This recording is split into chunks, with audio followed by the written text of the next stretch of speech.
Cláudio Humberto, vamos começar falando sobre a polêmica das emendas. O Executivo está na parada, a gente já tem dito isso ao longo da semana.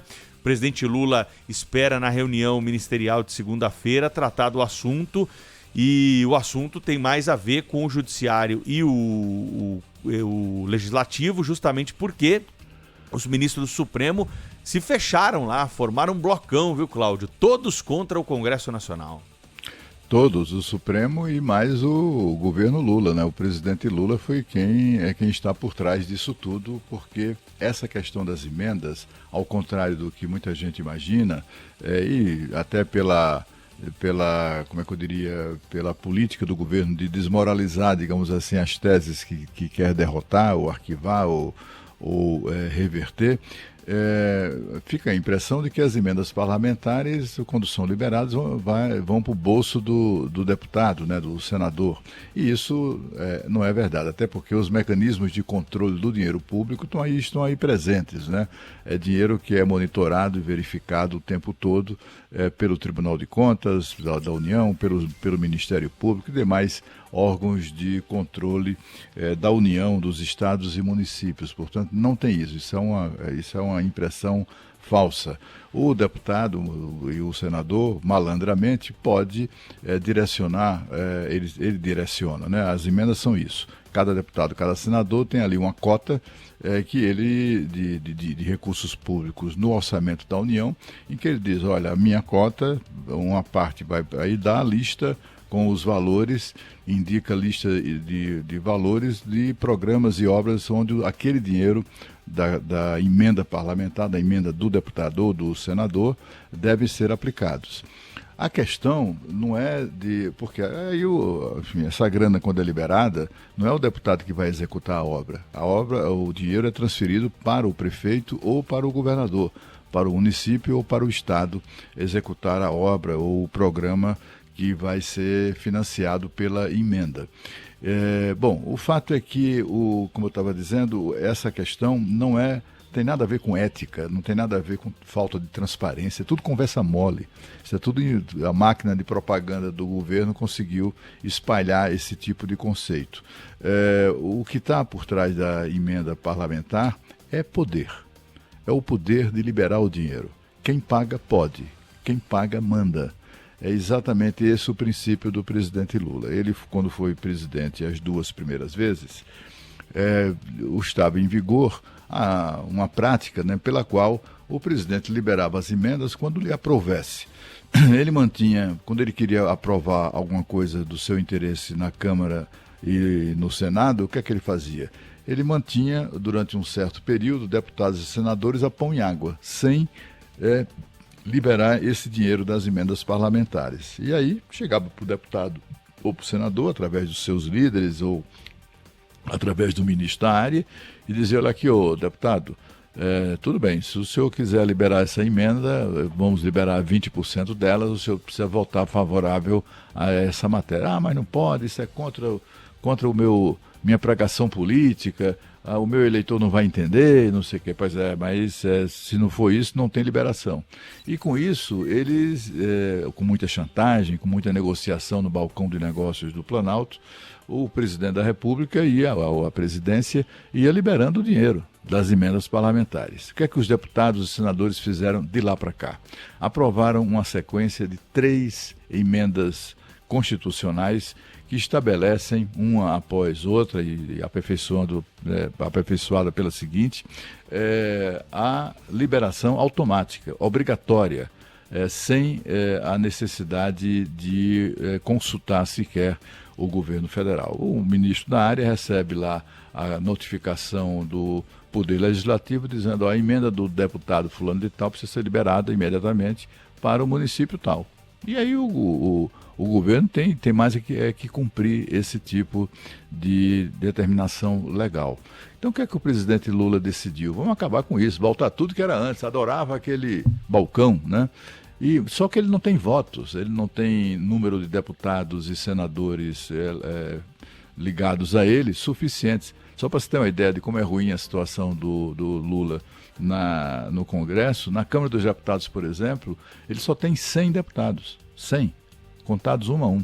em 513. Ele não ganha, não vence nenhuma votação, a menos que haja ali um partido ou outro. Tem ali a ponderação do Arthur Lira, que está sempre no pé lá, outro cá, está negociando, não é um sujeito radical, etc. O presidente chama o Arthur Lira, olha, mostra que é preciso aprovar aquele projeto, e o Arthur Lira dá um jeito.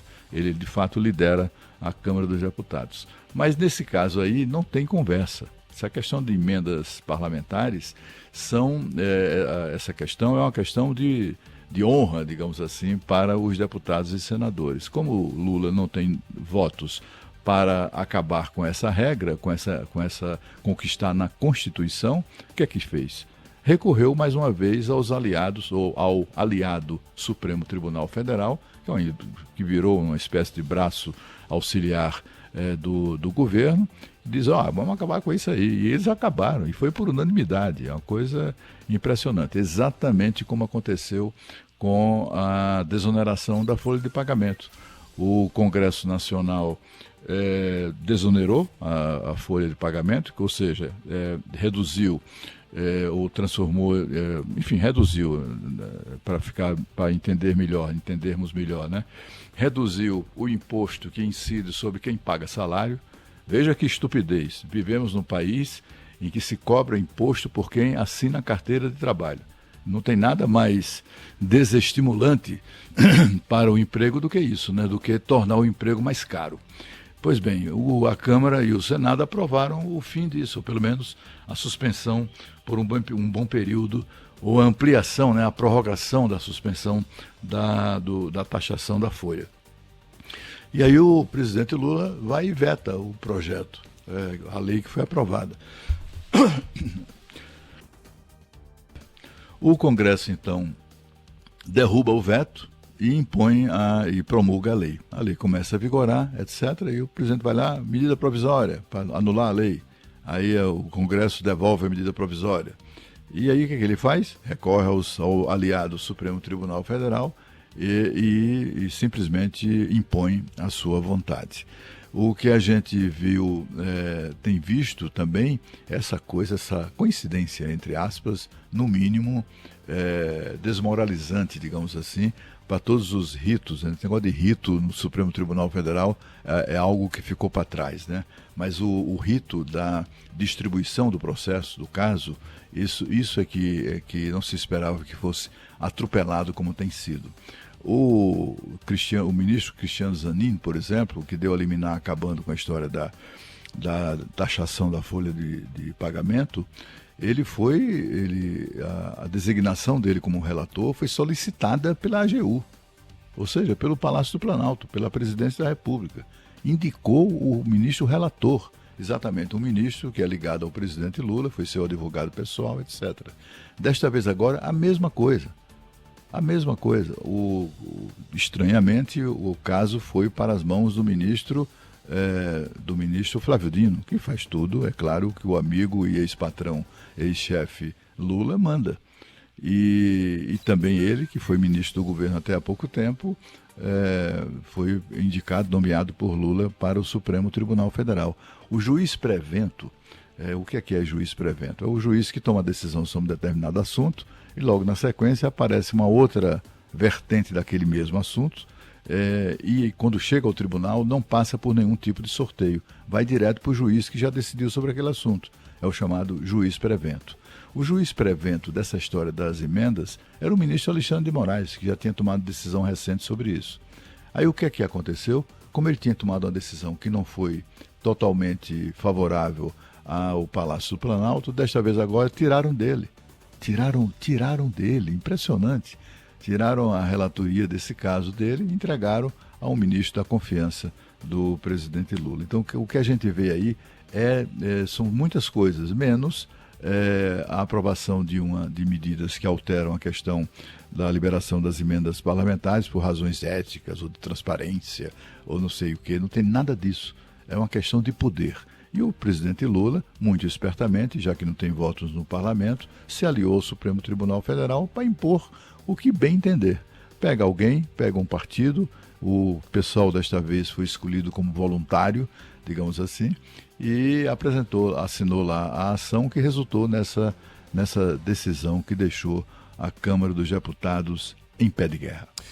Verdade, Cláudio. Então, primeira coisa a ser destacada, essa ação chegou ao Supremo pelas mãos do PSOL, um partido político que não tem votos no Congresso e busca sempre o Judiciário como alternativa, o Supremo Tribunal Federal, para fazer valer a sua vontade. Outra questão a ser incrementada depois do que você trouxe sobre essa situação das emendas, na minha visão, é a seguinte: a paralisação de uma obra. Quanto custa isso para a nação?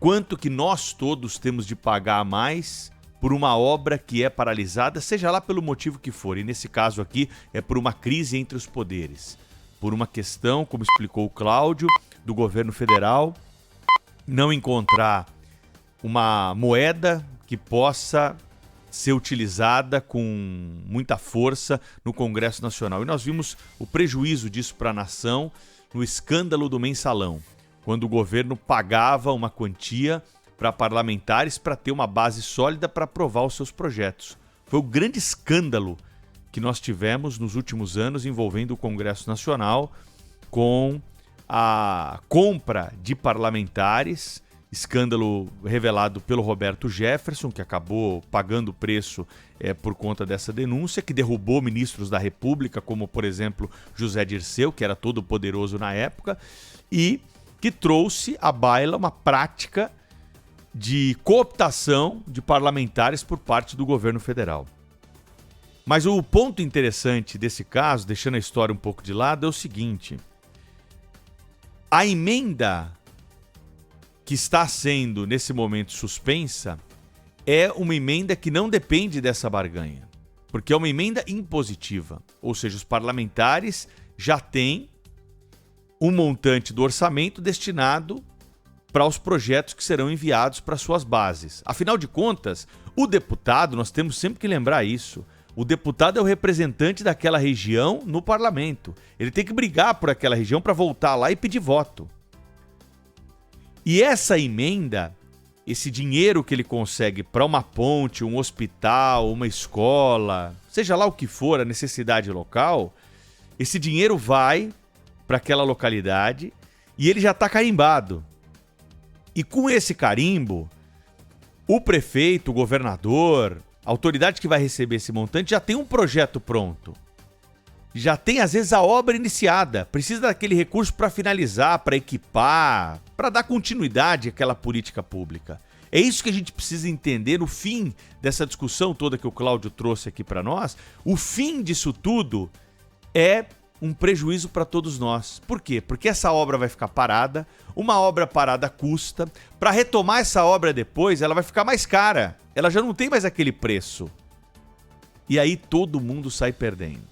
Então não é só essa questão de paralisou o Congresso, a pauta econômica, os jornais hoje estão trazendo essa preocupação. Ela existe, é claro, porque uma crise, ela provoca esse efeito.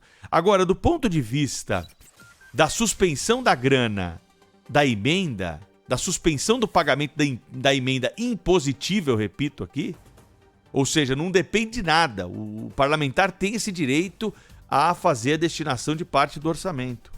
É a paralisação de obra. E a gente tem acompanhado o quanto isso é custoso para a nação. Você tem esse reflexo também na decisão, primeiro, liminar do ministro Flávio Dino e depois do colegiado. E, Cláudio, por falar nisso, o Congresso está reagindo. Ontem nós tivemos a declaração do presidente da casa, Arthur Lira, queria ouvir o Cláudio Humberto também sobre isso, e a presidente da CCJ, Caroline Detoni, que deu entrevista para nós quando assumiu essa função, uma deputada muito rigorosa e atenta às questões importantes do momento. Eles disseram que a PEC que limita decisões monocráticas de ministros do Supremo vai ganhar celeridade na semana que vem, né, Cláudio? Exatamente, essa foi a resposta. Inclusive eu trouxe, nós conversamos sobre isso, né, Pedro, aqui no Jornal Gente esses dias. Olha, essa decisão do Supremo, se for de fato confirmada, vai resultar numa mudança, pode resultar numa mudança de atitude do presidente da Câmara, o deputado Arthur Lira. Ele disse há uns 5 dias atrás, fez uma declaração meio que desconversando sobre essa PEC, né, essa proposta de emenda já aprovada no Senado, que limita as decisões monocráticas do ministro do Supremo Tribunal Federal, proibindo, por exemplo, que um juiz de uma canetada suspenda a vigência de uma lei federal em vigor, ou que anule um ato assinado pelo presidente da República, pelos presidentes da Câmara ou do Senado. É disso que trata a emenda, já foi aprovada no Senado, mas quando chegou na Câmara, tem aquela coisa, um fica engavetando o projeto do outro, né? E estava ali na gaveta do Arthur Lira. Ele meio que desdenhou da urgência, digamos assim, na apreciação dessa emenda. Mas aí foi, na verdade, era um gesto ali de boa vontade do presidente da Câmara, sinalizando aos ministros do Supremo que, olha, essa coisa aí que vocês estão prestes a fazer, faça não. Né? Mas aí os ministros ignoraram não apenas esse sinal, como ignoraram inclusive o próprio recurso do Poder Legislativo a liminar do ministro Flávio Dino. Estava tudo já tão decidido, estava tudo já tão combinado que não parou o julgamento, né? Nem sequer parou o julgamento. O presidente do Supremo Tribunal Federal desconsiderou o apelo da mesa diretora do Congresso Nacional, não é pouco. Eles divulgaram uma nota, né, Pedro? Uma nota conjunta que é difícil de ver, viu?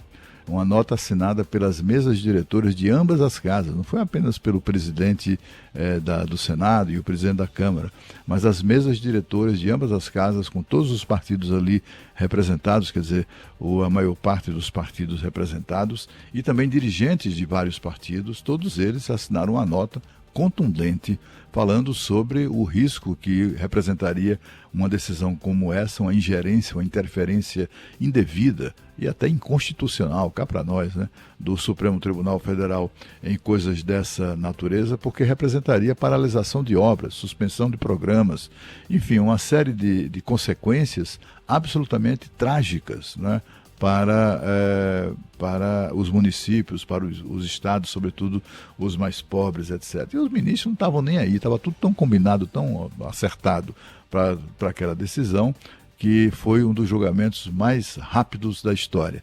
Em pouco tempo, em poucas horas, já o Supremo havia formado maioria para impor essa determinação. Eu não tenho dúvida nenhuma de que essa emenda será aprovada rapidamente, sem demora, na Câmara dos Deputados, como já foi aprovado também rapidamente no Senado Federal, e aí teremos um novo embate, porque os ministros do Supremo, que se acham mesmo, eles se acham muito, né?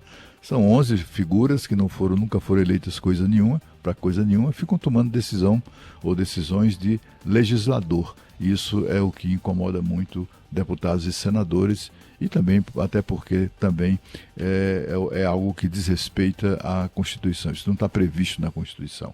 Bom, o fato é que o impasse será criado com a decisão que se ameaça no Supremo Tribunal Federal de anular também essa é a emenda, se for aprovada. Se ela for aprovada e promulgada, o Supremo Tribunal Federal, que antigamente obedecia à Constituição, cumprindo a Constituição e fazendo cumprir, agora não.